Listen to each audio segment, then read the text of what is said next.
तो किसी सिफारिशों के आधार पर आबू और देलवाड़ा की को तहसील में मिलाया गया। देखो फजल अली, क्योंकि एक 26 जनवरी 1950 को छठा अधिवेशन होगा, 7th कब हुआ था, 1 नवंबर 1956 में हुआ, ठीक है, 56 में 6 साल के बाद हुआ। तब फजल अली आयोग आया, उसमें आबू और दिलवाड़ा को मिलाया गया, ठीक है, अपने इंडिया में, अपने राजस्थान में। और कौन सा, अजमेर और सिरोही को मिलाया गया। और सुनेरी टप्पा एमपी से लेके इसमें राजस्थान में मिलाया, कौन मिलाया, सुनेरी टप्पा, टप्पा खा के वो राजस्थान में आ गया, ठीक है। आबू आ गया, दिलवाड़ा आ गया, सुनेरी टप्पा आ गया। और क्या, ये जो झालावाड़ का सरोज था ना, वो दे दिया हमें, एक लिया तो एक देना पड़ेगा ना। सुनेरी टप्पा लिया तो क्या देना पड़ा, सरोज देना पड़ा, सरोज देना पड़ा। सरोज कहाँ का था, झालावाड़ का था, ठीक है। अब नेक्स्ट वल्लभ भाई पटेल को श्रेय जाता है कि इसने राजस्थान का एकीकरण किया, ठीक है, सब राजाओं को मनाया और एकीकरण कराया।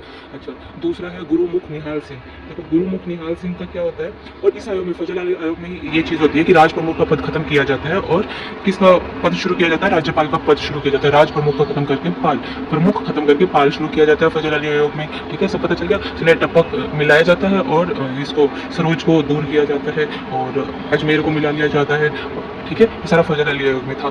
तो हमने वल्लभ कब देख लिया, अब निहाल सिंह का देखते हैं। नेक्स्ट निहाल सिंह का देखते हैं, गुरुमुख निहाल सिंह। ये निहाल हो गए, क्यों निहाल हो गए, इनको 25 अक्टूबर 1956 में क्या दिया, नियुक्ति दे दी, ठीक है। इसको पोस्ट तो दे दी, लेकिन इससे कोई शपथ तो लिखवाई भाई, बिना शपथ के वो कैसे गारंटी कि वो सही काम करेगा नहीं करेगा। तो 1 नवंबर 1956 को अक्टूबर में किया, अक्टूबर के बाद देखो नवंबर ही आना था, ठीक है, 5-6 दिन के बाद 1 नवंबर को 1956 में इसको शपथ दिला दी गई। नेक्स्ट आता है हमारा गोकुल भाई भट्ट। देखो गोकुल भाई भट्ट ने क्या किया, गोकुल भाई भट्ट ने सिरोही पहले क्या था, मुंबई में जा रहा था, तो इसी ने पूरा वो किया, स्ट्राइक वाइक की, और इसने गोकुल भाई ने किया कि भाई नहीं, वो हमारे सर का ताज है, सिरोही है, सिरोही सर का ताज है। तो इसके दमखम पे सिरोही तो मिल गया, लेकिन फिर वही आबू और ये रह गया था, ये भी फिर बाद में मिलवा दिया गया। तो सिरोही को भी मिलाने का, मुंबई में था पहले, मुंबई से हटा के वापस राजस्थान में मिलाने का श्रेय किसको लगता है, गोकुल भाई भट्ट को। एक तो अब नेक्स्ट है ग्रियर्सन। ग्रियर्सन ने किस बोली को भीलों की बोली बोला है, की संज्ञा दी है, ठीक है।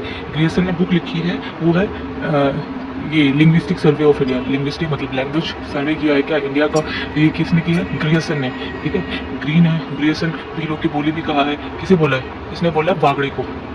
देखो बागड़ी भाषा जो देखोगे ना, तो बागड़ी भाषा तो इधर आता है डूंगरपुर, ये आ गया डूंगरपुर, ठीक है, ये बांसवाड़ा, ये प्रतापगढ़, और डूंगरपुर और बांसवाड़ा, ठीक है, ये क्या बन गया, बीडी, ठीक है, बी से क्या, बागड़ी, ठीक है, बीडी, यहाँ पे एक बीडी बोली जाती है, बागड़ी। और ये एरिया जो है गुजरात से टच होता है, इसलिए इससे गुजरात का इफेक्ट भी आता है। यहाँ पे देखो लिखा होगा गुजरात का इफेक्ट है बागड़ी क्षेत्र में, और भीली जाति का भी प्रभाव, यानी भील भी इस एरिया में ही रहते हैं, किसमें, बीडी में, और भी से बागड़ी, ठीक है। और ये जो एरिया है कौन सा, बांसवाड़ा, और यहाँ पे क्या है, प्रतापगढ़, ठीक है, बीपी, ठीक है, बीपी किनको बढ़ना है, तो उसको क्या खाना चाहिए, नीम खाना चाहिए। तो यहाँ पे कौन सी भाषा आ जाएगी, निमाड़ी, ये निमाड़ी, ठीक है, निमाड़ी, ये निमाड़ी भाषा बोली जाती है, और यहाँ पे गुजराती का इफेक्ट नहीं होता है। अब देखो हम देखते हैं कौन सी भाषा के बारे में, अहिरवाड़ी के बारे में, ठीक है। पहले अहिरवाड़ी से देखते हैं, दूसरी वाली भाषा डिंगल, डिंगल के बारे में देखते हैं, ठीक है। डिंगल कहाँ बोली जाती है, डिंगल बोली जाती है मारवाड़ी भाषा, ये, ठीक है। मारवाड़ी भाषा कहाँ बोली जाएगी, ये राजस्थान के पश्चिमी इलाके में, यानी जोधपुर जैसलमेर वाला एरिया है, यहाँ पे बोली जाती है कौन सी, डिंगल। एक गिंडल थी ना, गिंडल कहाँ थी, शेखवाट एरिया में, ये है डिंगल, ठीक है। कांटे बहुत होते हैं ना, कांटे लग जाते तो क्या होते हैं, डीग पड़ जाते हैं, डींग लगते हैं ना, तो होती है डिंगल, ठीक है। डिंगल भाषा मारवाड़ी यानी पश्चिमी राजस्थान में बोली जाती है, और इसकी साहित्य शैली है इसकी मारवाड़ी की, ठीक है, मारवाड़ी की साहित्य शैली होगी। अच्छा, पश्चिमी राजस्थान की भाषा डिंगल है, तो पूर्वी राजस्थान, ठीक है, पूर्वी राजस्थान समझ गए ना, कौन सा, धौलपुर हो गया, और कौन सा आता है, भरतपुर, करौली, ये वाला। पूर्वी जो राजस्थान होता है, यहाँ पे कौन सी बोली जाती है, यहाँ पे ब्रिज भाषा का थोड़ा इफेक्ट होता है, किसका, ब्रिज भाषा का, ठीक है। भरतपुर वाले तभी तो ब्रिज भाषा बोलते हैं ना, ठीक है। ब्रिज भाषा का प्रभाव होता है, इसे ढूंढानी में होती है, मतलब ढूंढ लिया गया है, ठीक है, ढूंढ लिया। और इसको कौन सी साहित्य शैली का प्रभाव है इसमें, पिंगल गए, ढूंढा ऐसा वहाँ पे कि पिंगल गए लोग, क्यों, क्योंकि ब्रिज भाषा का प्रभाव है, ठीक है। यहाँ पे कौन सी, डिंगल है मारवाड़ी भाषा का, और यहाँ पे कौन सी आ गई, पूर्वी राजस्थान में पिंगल, ठीक है। पिंगल भाषा ब्रिज भाषा का प्रभाव है, इसे ढूंढानी भी कहता है। अब आता है अहिरवाड़ी। अहिरवाड़ी कहाँ बोली जाती है, ये बोली जाती है कोटपुतली, अपने हरियाणा से जयपुर आते तो बीच में कोटपुतली आते हैं, कोटपुतली बहरोड आते हैं, और मंडावर भी कहते हैं, मंडावर भी एक जगह आती है, कोटपुतली बहरोड और मंडावर, ठीक है। मंडा डाल के बैठी है, ठीक है, मंडावर, कोटपुतली बहरोड मंडावर, ठीक है। और अब देखो हरियाणा और राजस्थान के उस पर हो गई ये अहिरवाड़ी, कोटपुतली बिल्कुल बीच में पड़, इधर इधर हरियाणा पड़ जाता है, इधर राजस्थान शुरू हो जाता है, ठीक है। कौन कौन सी है, जगह कौन कौन सी बताई थी मैंने बताई थी, कोटपुतली, बहरोड और मंडा सब पहन के बैठते हैं हरियाणा के लोग, तो आ गया मंडावर, ठीक है, मंडावर आ गया, कोटपुतली, बहरोड। तो राजस्थान में तो इस एरिया में मेवाती बोली जाती है, इधर आ जाओ राजस्थान की तरफ, हरियाणा की तरफ चले जाओ तो कौन सी, बागरू, ठीक है, बागड़ी नहीं, बागरू, ठीक है, बागरू, और हरियाणा, राजस्थान में मेवाती, ठीक है, मेवाती और उधर बागरू, इन दोनों का मिला जुला एक मिक्सचर आता है, ठीक है। और एक पता होगा नीमराना में एक चौहान राजा होते थे, ठीक है, उनके दरबार में दो होते थे, एक तो शंकर एक जोधा। लेकिन नीमराना में चौहान होते थे, तो वहाँ पे कौन कौन से दरबारी थे, एक तो शंकर था, ठीक है, और एक था जोधा, ठीक है, जोधा राज थे। शंकर ने क्या लिखी, भीमरास, ठीक है, शंकर ताकतवर है तो भीमरास लिखते। और जोधा जोधा जोधराज ने क्या लिखी, जोधराज ने लिखी हमीर रासो, जोधराज ने क्या लिखी, हमीर रासो। ये अहिरवाटी भाषा में ही लिखी है। अब सारा समझ गया, ठीक है।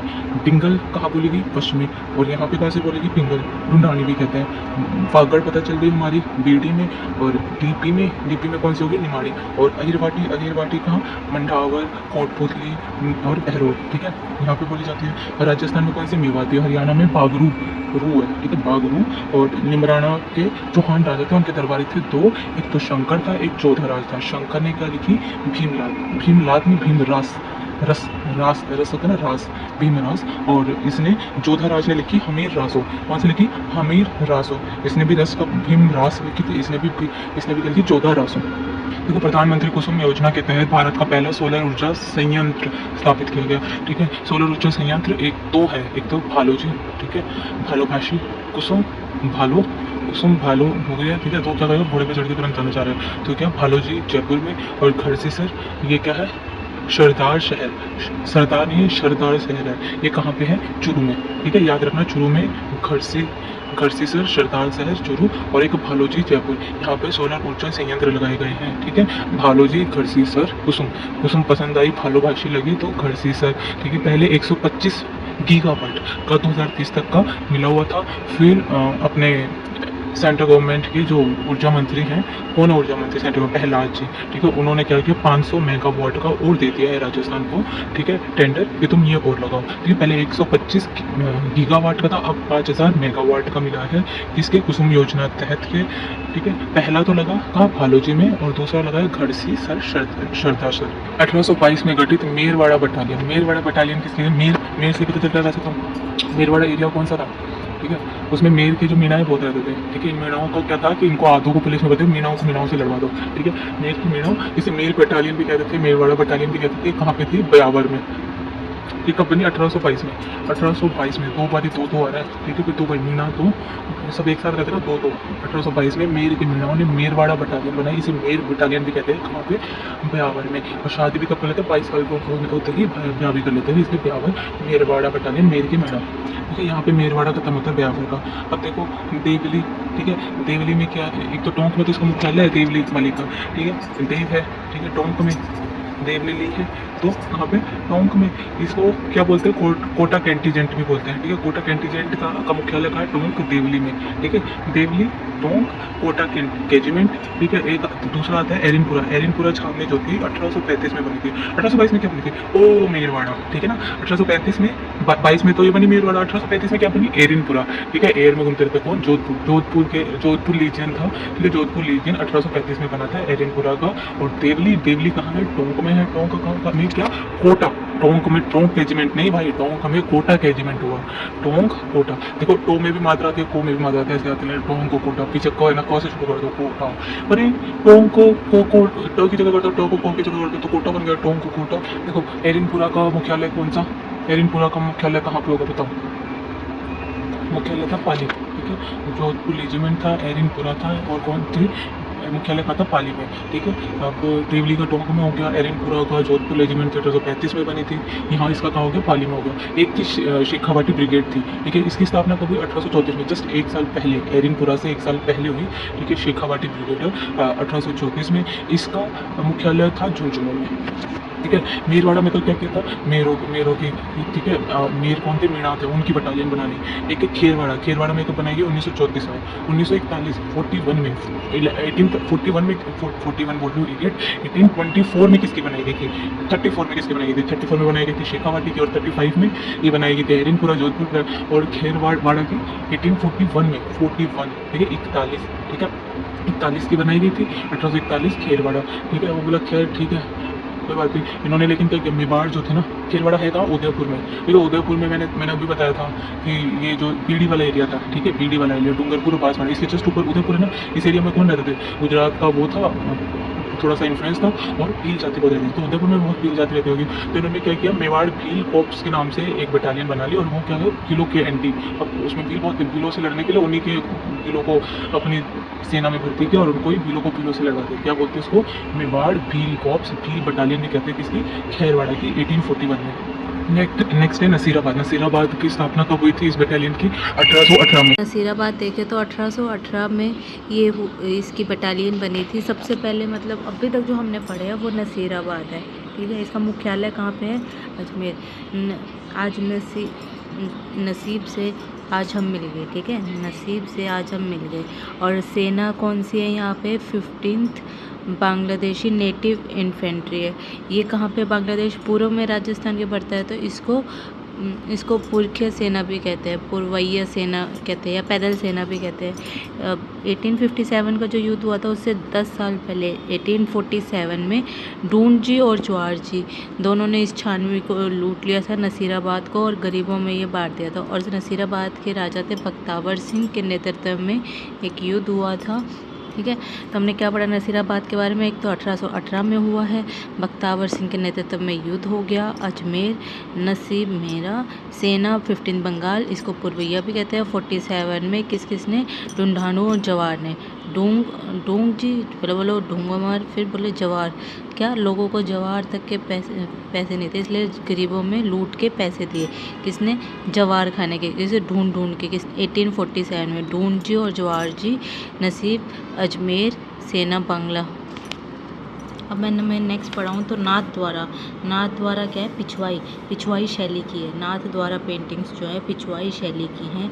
पिछवाई मतलब कुछ पीछे हो रहा है क्या, हाँ, कृष्ण जो भगवान है ना, उनके बैक साइड पे एक चुन्नी टांग देते हैं, और उसके बैक साइड पे उसकी मूर्तियाँ जो राइटिंग है जो भी है वो की जाती है। ये होती है पिछवाई शैली। किसकी है, नाथ द्वार की है, ठीक है। नाथ द्वार की पिछवाई शैली कृष्ण के बैक में बनाई जाती है। और इसमें क्या होता है, इसमें हरे और पीले रंग का यूज़ किया जाता है। जो पेंटिंग जो की जाती है ना कृष्ण भगवान की बैक साइड की मूर्ति पे, वो पिछवाई वो हरे और पीले रंग की जाती है। हरे रंग से क्या दिखाया, हरे रंग से वनस्पति दिखाई जाती है, ठीक है, हरियाली दिखाई जाती है।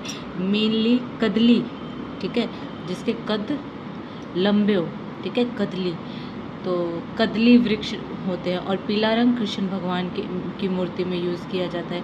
तो हरे और पीले रंग से पेंटिंग की जाती है। किसकी, कहाँ पे, नाथ द्वार में, ठीक है। नाथ द्वार जगह हो गई, पिछवाई शैली हो गई। इसमें क्या होता है, कृष्ण की बैक पे की जाती है हरे पीले रंग से, और हरा रंग होता है कदली वृक्ष का, और पीला रंग होता है कृष्ण भगवान का। अब इसको बनाने वाले है कौन, मेन फेमस लोग कौन है, एक तो है बाबा रामचंद्र, ठीक है, बाबा हैं वो कौन, रामचंद्र है ना मेरे, ठीक है, वो। और एक है नारायण, नाथ द्वार से नारायण, ये तो याद ही रहेगा, ठीक है। और क्या है, चतुर्भुज, 4 भुजा वाले बाबा यहाँ से ले लिया, बाबा रामदेव, चतुर्भुज 4 भुजा वाले बाबा, ऐसे ट्रिक बना के याद कर लिया। नाथ द्वार से नारायण तो याद हो ही जाएगा। और बाबा रामचंद्र थे, ये रामलिंग है, ये चंपा लाल है। एक अब राम के लिंग को देखकर चंपा क्या हो गई, लाल हो गई, चंपा लाल होगी। और इधर देखो कदली वृक्ष की बात हो रही है, पिछवाई की बात हो रही है, तो यहाँ पे घासी राम भी आ गया, ठीक है। और कौन से आ गए, तुलसी राम आ गए, घासी राम, तुलसी राम, बाबा राम, रामलिंग, ये 4 तो राम ही हो गए। एक कमला और एक इलायची, कमला इलायची, ठीक है। और कमला के साथ कौन है, एक चंपा है, चंपा लाल हो जा रही है। और चतुर्भुज आ गया, नारायण आ गया, ठीक है। 4 राम है, एक नारायण है, एक चतुर्भुज है, ठीक है। एक कमला है, एक इलायची है, और चंपा है, ठीक है, हो गया। घासी राम हो गया, तुलसी राम, 2 राम पीछे हैं और 2 राम आगे हैं, ठीक है। बाबा रामचंद्र, रामलिंग, 2 राम आगे, 2 राम पीछे, कौन से, घासी राम और तुलसी राम। रामचंद्र, रामलिंग, ठीक है, घासी राम, तुलसी राम, घास में तुलसी उग गई है, रामचंद्र है, लिंग है, नारायण है, चतुर्भुज है, और कौन है, चंपा लाल है, कमला है, इलायची है। ये किसके हैं, नाथ द्वार के हैं। अब देखते हैं अंगरखी। अंगरखी क्या होती है, सर्दी में रुई भरी जाती है इसमें, ठीक है, अंगरखी में। ये ये होती क्या है, इसे कहते हैं दागला, गाबा भी पहन लिया ना, सर्दी में रुई से बना गाबा पहन लिया भाई, गदर मच गई, गदर, तनसुख भी बोल सकते हैं।